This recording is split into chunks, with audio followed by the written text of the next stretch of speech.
de Béatrice Rulle ce matin, 6 minutes avec Livia Sviden. Elle est présidente du conseil municipal de la ville de Genève. Béatrice. Bonjour Livia Sviden. Bonjour, merci d'être sur Radio Lac ce matin.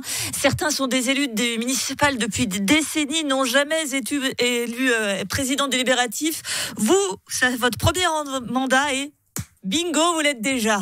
C'est quoi votre secret? C'est le fait que je n'y avais pas pensé, peut-être, je ne sais pas.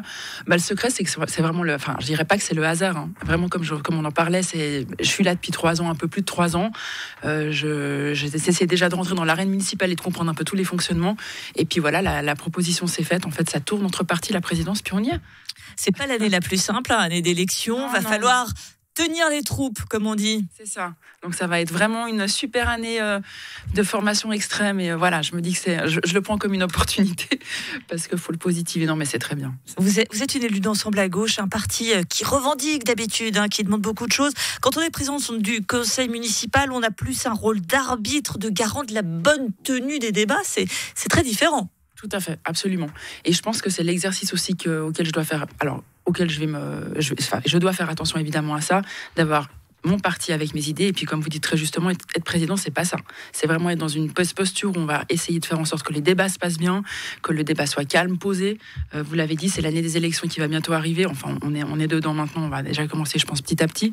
Donc oui, c'est clair qu'il faut faire la différence entre ces idées au niveau politique et puis le fait d'être dans un bureau de conseil municipal, une présidence, et de faire en sorte que les débats se passent calmement. Un débat apaisé en ville de Genève.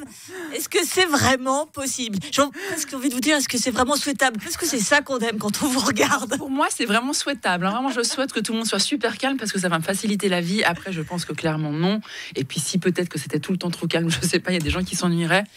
Moi, c'est sûr que ça m'arrange. Et ça arrange le bureau aussi de ne pas avoir à prendre différents conseillers ou conseillères municipales qui outrepassent un peu leurs droits, qui frisent les lignes. Donc voilà, je vous souhaite un peu d'animation. À moi, je nous souhaite un petit peu de calme et que ça se passe quand même dans des moments choisis, on va dire. Vous êtes proche du milieu de la musique, vous avez été à la manœuvre pour la création d'une maison du hip-hop. Le hip-hop qui a droit à 400 000 francs de la part de la ville. On va parler franchement. 63 millions de budget pour le Grand Théâtre. Vous trouvez ça too much ? Voilà, le truc, c'est que l'idée, c'est pas de dévaloriser le travail de certaines personnes qui font vraiment des choses qui sont essentielles, mais l'idée, c'est de répartir plus correctement. Je réponds de cette manière-là. Parce que c'est vrai qu'il y a un énorme manque au niveau du soutien, alors pour certains types de musique actuelle, mais de toute façon en général. Et c'est un truc qu'il faut voir, sans forcément jeter l'opprobre ou alors accuser qui que ce soit. C'est pas le problème. Le fait est qu'effectivement, il y a une mauvaise répartition, qu'il y a des cultures actuelles, des musiques actuelles qui doivent être beaucoup plus valorisées, qu'il y en a qui sont là depuis des décennies à Genève, qui sont encore considérées comme des... Alors, j'ai pas envie de dire sous-cultures, mais des cultures un petit peu qui sont en marge ou peut-être pas très sérieuses. Et ça, c'est juste plus possible à Genève. On est un cœur international pour plein de choses et on doit aussi prendre les musiques actuelles, la culture actuelle, urbaine, enfin voilà, plein d'autres éléments en considération et de manière un peu sérieuse. Alors, vous êtes travailleuse sociale communautaire, une travailleuse sociale à la tête d'une ville qui a affiché en 2023 un excédent budgétaire de près de 200 millions de francs. Vous êtes plutôt gérante de fortune, Livia Sviden. Eh ben non, voilà. J'ai pas envie de vous dire si seulement, parce que je pense pas que ça m'intéresserait beaucoup, mais non. On est vraiment... Moi, je suis travailleuse sociale communautaire, donc je l'expliquais, on travaille vraiment dans les quartiers, on travaille avec la politique sociale de proximité, qui est une politique vraiment qui travaille avec les habitants, avec les partenaires. On construit vraiment avec les besoins d'un quartier. Donc on a différents types de manières de la mettre en œuvre, cette politique, bien sûr.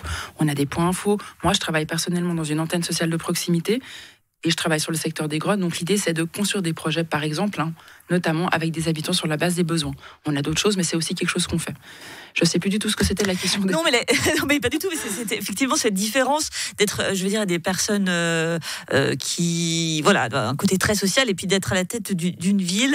Alors, certes, vous êtes municipal, vous êtes administratif, mais de près de 200 millions de francs. Et c'est vrai qu'on a un peu l'habitude d'oublier, parce que c'est sans doute le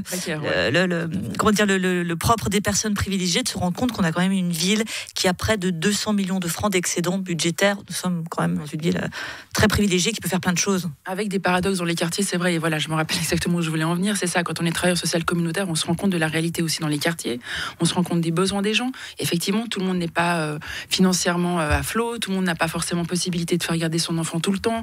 Enfin, je veux dire, voilà, et les projets de quartier qu'on met par exemple, qu'on construit, c'est aussi des besoins, des projets qui doivent répondre à des besoins d'habitants, par exemple, qui vont venir. Je vous donne un exemple parce qu'on est sur la place des Grottes dans le cadre d'un projet qui s'appelle la place des Grottes est à vous. Mais mes collègues font plein d'autres projets aussi hyper intéressants. Hein. Mais c'est donner l'occasion, par exemple, à des familles qui vont pas avoir d'activité avec leurs enfants de venir un après-midi sur la place pour des activités gratuites.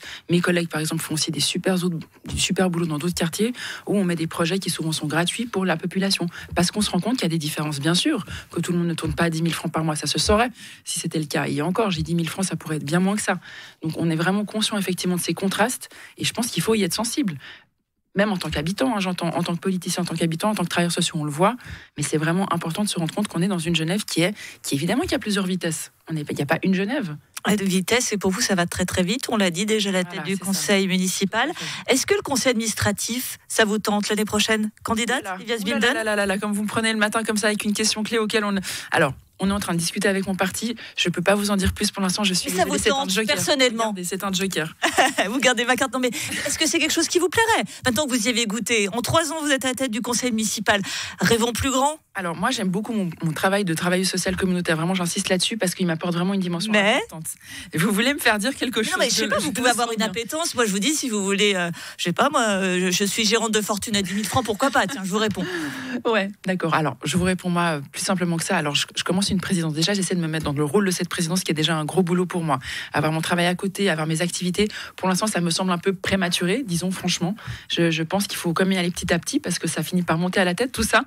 Pas dans le sens où il faut prendre le temps un petit peu d'emmagasiner les choses, de comprendre ce qui nous arrive. Donc ça me semble un peu prématuré personnellement pour l'instant. Mais vous n'avez pas dit non. Merci beaucoup Livias Binden, présidente du conseil municipal de Genève et peut-être future candidate administrative, on verra.